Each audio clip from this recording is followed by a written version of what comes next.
Schadenfreude meets the Three Stooges. Monique Judge did this interview, and I actually want to use her own works to debunk her entire narrative. So, the first issue that we get into is that no one bothered to contact them to find out Michael's story. Well, that's because you wanted to stay hidden and nobody knew who you were until Michael's sister posted on TikTok about this. Now, the irony that's coming in this next section is that they didn't want to come forward initially, and they're staying anonymous in this interview because they don't want anything to happen to my family. Now, remember, Monique Judge is the one that called into question that the original receipts provided by Marino, which is Sarah Comrie's lawyer, had that stuff redacted, and it's for the exact same reasons. But on this example, and in this instance, it's totally okay, but in Sarah's instance, it's because there's some shenanigans going on. So the receipts have been posted publicly, fully unredacted, and my issue with Monique is the absolute banality that an attorney practicing for 15 years is going to risk his license over presenting false information. It just boggles the mind. Our next tidbit is that they ride these bikes for 45 minutes at a time and that they dock them to stop the charges.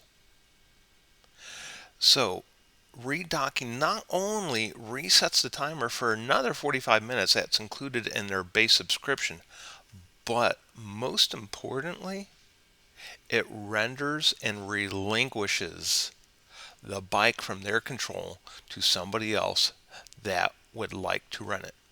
And when the bike's for rent, the bike's for rent. It is not yours. You are gatekeeping this. And we'll get to this here a little bit in the video. So here's our first receipt for the bike. And I'm not going to argue. They had the bike from 553 to 606. And again, I'd like to point out to Monique that it not only resets it for that 45-minute timer, they can go to any other bike after that period. Doesn't have to be the bike that they're on. But it is the bike that they're on because they go out and find nice, brand new, shiny bikes, and they want to gatekeep them for the entirety of the use that they think that they're going to have for the day. Again, redocking the bike also makes it available for other riders that pay the same fees for the same service. Another receipt continuing from their 5:53 p.m. rental to where they docked it for a couple minutes and they take back off to 6:30 p.m. all under that 45 minutes. Not debatable. It is what it is, and it's fine. Okay, so the next problem is that they never leave the bikes unattended. They don't leave the bikes. It doesn't matter.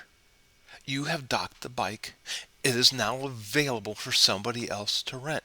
It doesn't matter if you sit on the bikes or if you leave the bikes or if you go and play a game of cards somewhere. You docked the bike. It is no longer yours. The bike is available for service to somebody else.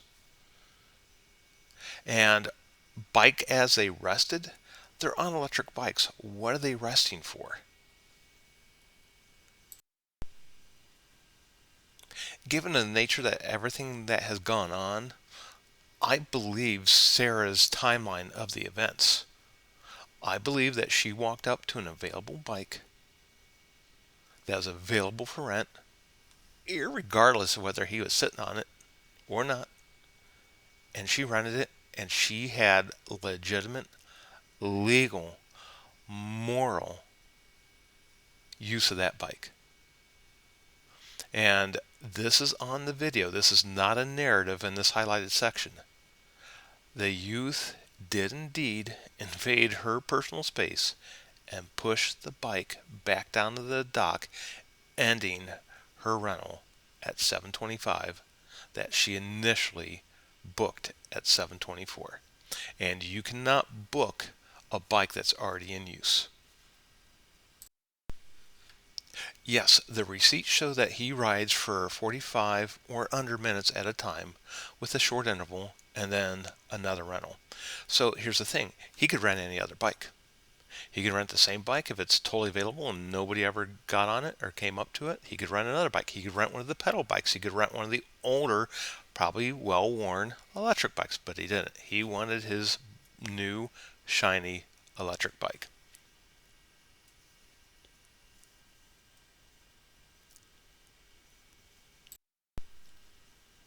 No, Sarah did nothing wrong. Sarah actually did everything right. She's educated. She's a physician's assistant. She works a full time job. She works long shifts. She worked 12 hours. She is 6 months pregnant and she got an available bike.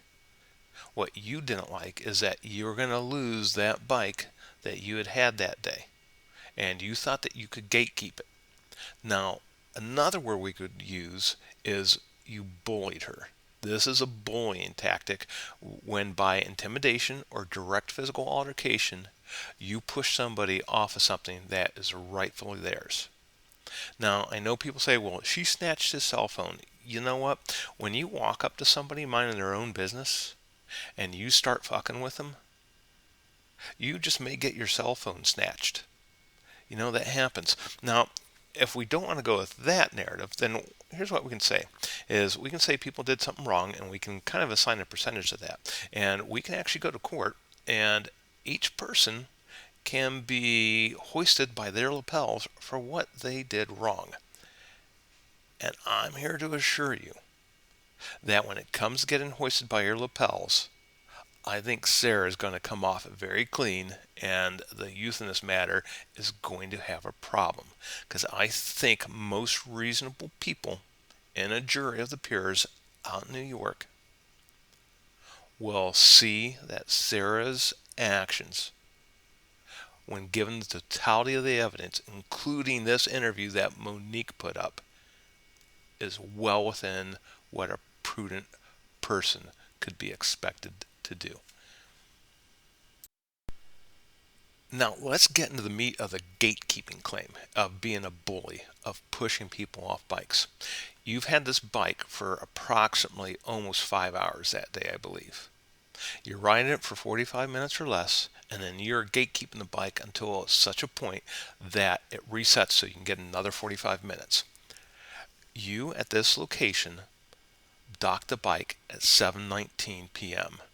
You had the intention of sitting on this, of gatekeeping the bike by intimidation, by stiff arming, by brushing people away until almost 8 p.m., 7:59 p.m. to be exact, is when you got on the bike and you rode it back. So this is not new. This is something that even a Reddit thread discusses about a month before this. Let me bring that up. I should have bookmarked the Reddit page on this, but it's basically from a month ago where they're complaining about people are squatting on the bikes even though they're available for rent, and they say they're almost exclusively youth doing it. So that's my wrap up. I just can't believe that Monique put all this effort into it and that her racist bias is so incredibly ingrained that she actually ignores the data and the scenario that it is portraying. Again, it wasn't their bike, is available for rent. Sarah had every reasonable expectation that she could take the bike. This is not on her. This is on them. This is a parenting failure. City Bike probably needs to look at their policies and procedures. The other amazing thing is that everybody's making all these claims and they're not realizing that there is most likely CCTV footage out there that will corroborate somebody's story. And right now, given what I know, I just don't see somebody walking up to five youth sitting on a bike and getting into a physical altercation with them and trying to push them off. That doesn't make sense. I don't think a jury's going to buy it. And that's it. Part of this is he said, she said, and I'm going to believe a 36-year-old professional before I'm going to believe 5 youths that are riding around in this manner and keeping the bikes all day.